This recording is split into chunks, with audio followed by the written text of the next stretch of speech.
ঢাকা মহানগর দায়রা জজ কোর্টে রয়েছেন আমাদের সহকর্মী আশিক। আমরা যুক্ত হচ্ছি তার সাথে। আশিক, নিশ্চয়ই শুনতে পাচ্ছেন আমাকে। আমরা সকাল থেকে আপনার সাথে যুক্ত ছিলাম এবং এই মামলার বিভিন্ন তথ্য আপনার মাধ্যমে দর্শকদেরকে জানিয়েছি। শেখ হাসিনার 23 বছরের কারাদণ্ড হয়েছে এবং সেই সাথে সজীব ওয়াজেদ জয় এবং মেয়ে সাইমা ওয়াজেদ পুতুলের 5 বছরের সশ্রম কারাদণ্ড দেয়া হলো।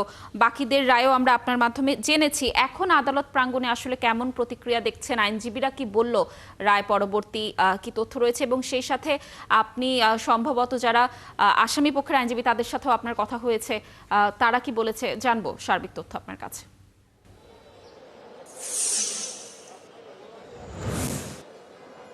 লাবণী, আপনি জানেন কিছুক্ষণ আগে এই যে প্লট জালিয়াতির যে মামলা, শেখ হাসিনা এবং শেখ হাসিনার ছেলে এবং মেয়ে এবং শেখ হাসিনার পরিবারের সদস্যদের বিরুদ্ধে যে অভিযোগ ছিল, সেই অভিযোগের সত্যতা পেয়ে অভিযোগ প্রমাণিত হয়ে আদালত রায় ঘোষণা করেছে। এবং রায় ঘোষণার পরে আমরা কিছুক্ষণ আগেই দেখেছি এই ঘটনার যারা আইনজীবী ছিল, দুদকের আইনজীবী, রাষ্ট্রপক্ষের আইনজীবী, আসামি পক্ষের আইনজীবী, সবাই কোর্ট প্রাঙ্গণে উপস্থিত ছিলেন সকাল থেকেই। কঠোর নিরাপত্তার বলেই কিন্তু এই রায় ঘোষণা করা হয়েছে। এখন পর্যন্ত আমরা যেমনটি জেনেছি যে শেখ হাসিনার 3টি অভিযোগে শেখ হাসিনার 21 বছরের সাজা হয়েছে এবং আদালত বলেছে আলাদা আলাদা করে এই 3টি মামলায় তাকে এই সাজা ভোগ করতে হবে এবং এর বাইরেও তার মেয়ে এবং ছেলে উভয়েরই 5 বছর করে সশ্রম কারাদণ্ড দেওয়া হয়েছে। এবং আমরা একটু জানতে চাই যে আসলে এই মামলায় আদালত বেশ কিছু পর্যবেক্ষণ দিয়েছে এবং আদালতের রায় ঘোষণার পরে কিছুক্ষণ আগে আইনজীবীরা গণমাধ্যমের সাথে কথা বলেছে এবং আদালতের এজলাস কক্ষেও আইনজীবীরা কথা বলেছে এবং সেই এজলাস কক্ষে আমাদের সহকর্মী মাইনুল মারুফ ছিলেন।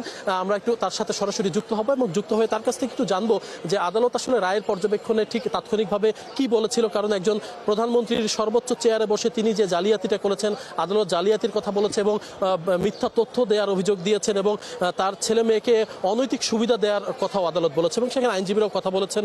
সব মিলিয়ে একটু জানতে চাই যে আদালতের এজলাস প্রাঙ্গণে এজলাসের ভেতর আসলে কি হয়েছিল সে বিষয়টা আমাদের একটু জানাবেন। আজকের এজলাস কক্ষ কিন্তু যেই রায় ঘোষণা কেন্দ্র করে শুরু থেকেই পরিপূর্ণ ছিল এবং সেই সবার মাঝে মিডিয়া কর্মী সহ যারা আছে সবার কথা কিন্তু আলাদাভাবে বলেছেন বিচারক এবং বলেছেন সবার সামনে তিনি মামলার যে যা যা পেয়েছেন তা সঠিকভাবে তুলে ধরবেন। এবং সেখানে তিনি বলেছেন যে শেখ হাসিনা তার ক্ষমতার অপব্যবহার করেই মূলত এই যে প্লটগুলো নিয়েছেন। প্রথমে তিনি নিয়েছেন, তারপর তার পুত্র জয়কে দিয়েছেন এবং তারপর তার কন্যা সাইমা ওয়াজেদ পুতুলকে দিয়েছেন এবং যে এই মাত্র 1 থেকে 2 মাসের ব্যবধানে এই 3টি প্লট নেওয়া হয় এবং ধারাবাহিকভাবে তার অন্যান্য যে সকল স্বজন রয়েছে শেখ রেহানার পরিবার তাদেরকেও প্লট দেওয়া হয়। তিনি পরবর্তীতে বলেছেন যেহেতু ওই মামলাগুলো আলাদা, সেই ব্যাপারে তিনি পরে অবজারভেশন দেবেন, পরবর্তীতে সেই মামলাগুলো আসবে। তবে এখনকার আজকে মামলাতে যেমনটা এসেছে যে এই জমি নেওয়ার ক্ষেত্রে প্রথমে কিন্তু আবেদন করতে হয়, তারপর লটারির মাধ্যমে জমি বরাদ্দ হয়, এর কোনো সিস্টেমই মানা হয়নি। পরবর্তীতে একটি আবেদন দেয়া হলেও প্রথমে কিন্তু জমি পেয়েছেন, জমি পাওয়ার পর আবেদন দিয়েছেন, সেই আবেদন দেয়া হলেও তার সাথে যে হলফনামা বা যেসব জমির তার যে সম্পদের তথ্য, সেই ক্ষেত্রে তিনি জালিয়াতি করেছেন বলে কিন্তু আদালত উল্লেখ করেছেন। সেই ক্ষেত্রে যদি বলি, হলফনামায় তার স্বামী যে আগে একটি প্লট পেয়েছিলেন গণপূর্ত থেকে, সেই প্লটের তথ্য কিন্তু গোপন করা হয়েছে, সেই তথ্যটি বলা হয়েছে, সেই কথা বলা হয়েছে। পাশাপাশি এই যে একটি সম্পদ পেতে হলে তার নিজের সম্পদের বিবরণী দেওয়ার প্রয়োজন হয়, নোটারির প্রয়োজন হয়। নোটারির ক্ষেত্রে কারো কোনো সই নেওয়া হয় নাই বা নোটারি করার ক্ষেত্রে যে ম্যাজিস্ট্রেটের একটা সাইন লাগে তাও কিন্তু করা হয়নি। মানে বলা যায় যে একপাক্ষিক যে ক্ষমতায় থেকে তার পরিপূর্ণ অপব্যবহার করে যে প্লট নেওয়া হয়, এই বিষয়গুলো তুলে ধরেছেন এবং তিনি বলেছেন যে আসলে এটা একজন দেশ প্রধান, তার মতো মানুষের কাছ থেকে এটা আশা করা যায় না, এরকম জালিয়াতি আশা করা যায় না। এটা কিন্তু বিচারক কোর্টের মধ্যে বলেছেন। এর পাশাপাশি জয় পুতুলের বিষয়টিও কিন্তু এসেছে এবং সেক্ষেত্রে তারা বলেছেন যে তারা এই মামলায় ছিলেন, এক্ষেত্রে সহায়তাকারী হিসেবে ভূমিকা পালন করেছেন এবং এই কারণে কিন্তু তাদের 5 বছর করে কিন্তু সাজা দেওয়া হয়েছে এবং এক্ষেত্রে পরস্পরের যোগসাদৃশ্যের কথা উল্লেখ করেছেন যে পরস্পরের যোগসাদৃশ্যেই একের পর এক জমি নেওয়া হয়েছে। এই জমিগুলো হয়তো কোনো সাধারণ মানুষ পেতে পারতেন, সেই জমিগুলো সরকারের উচ্চ পর্যায়ে থেকে তিনি যে ক্ষমতার অপব্যবহার করে তার নামে করে নিয়েছেন।